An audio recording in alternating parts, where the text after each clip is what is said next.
नमस्कार दोस्तों, स्वागत है आपका अपना क्लास ओनली फॉर स्टडी में।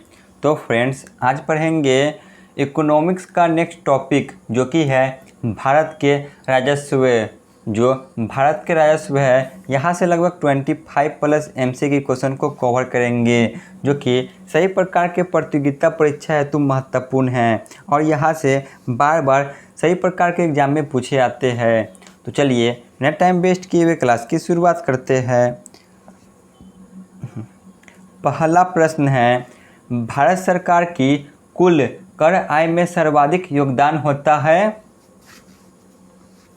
भारत सरकार की कुल कर आय में सर्वाधिक योगदान किसका होता है? तो ऑप्शन ए केंद्रीय आबकारी कर का। क्वेश्चन नंबर 2 पे आते हैं। निम्नलिखित में से कौन सा स्रोत संघ सरकार का स्रोत नहीं है? संघ सरकार का स्रोत कौन नहीं है? तो ऑप्शन बी व्यापार कर। क्वेश्चन नंबर 3 पे आते हैं। निम्नलिखित में से कौन सा कर भारत सरकार द्वारा नहीं लगाया जाता है? निम्नलिखित में से कौन सा कर भारत सरकार द्वारा नहीं लगाया जाता है? तो ऑप्शन सी मार्ग कर। क्वेश्चन नंबर 4, निम्नलिखित में से कौन सा समूह केंद्रीय कर से संबंधित है? तो वह है ऑप्शन डी उत्पाद शुल्क, सीमा शुल्क तथा आयकर। क्वेश्चन नंबर 5 पे आते हैं। निम्नलिखित में से कौन सा प्रत्यक्ष कर है? बताइए इनमें से कौन प्रत्यक्ष कर है? तो ऑप्शन ए संपदा कर। क्वेश्चन नंबर 6 से भारत की राज्य कोषीय नीति में निम्नलिखित में से कौन सा उद्देश्य शामिल जो कि नहीं है?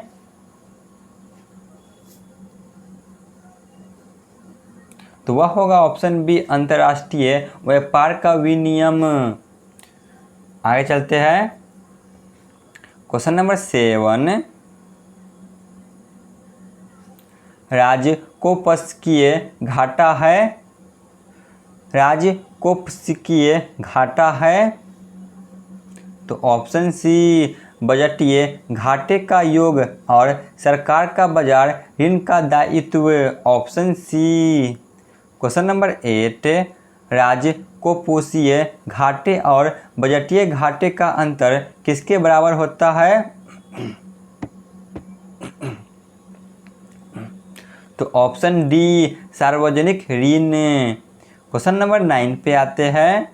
निम्नलिखित प्रत्यक्ष करों में से किस कर से सरकार को अधिकतम राजस्व की प्राप्ति होती है?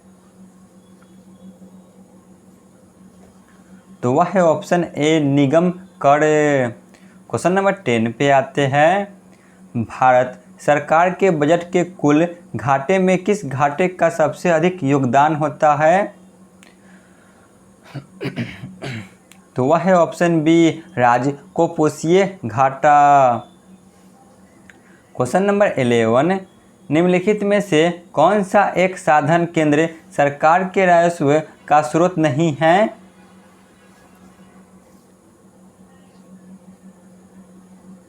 तो ऑप्शन सी कृषि आयकर। क्वेश्चन नंबर 12, भारत सरकार का व्यय किस पर इमदाद यानी कि सब्सिडी के कारण अधिकतम है?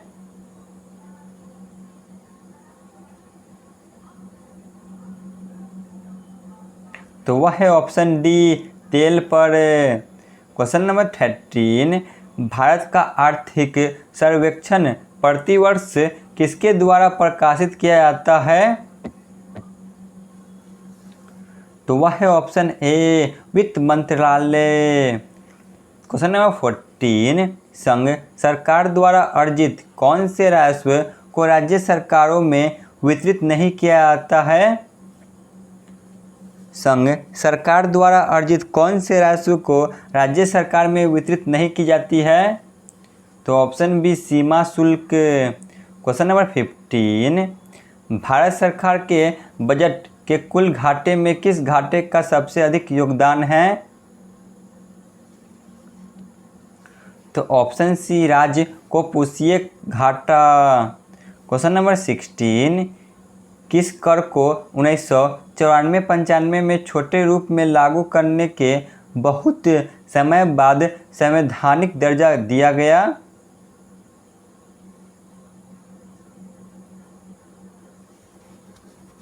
तो वह है ऑप्शन डी, सेवा कर। क्वेश्चन नंबर 17, भारत में सेवा कर किस वर्ष प्रारंभ किया गया था? सेवा कर किस वर्ष प्रारंभ हुआ था?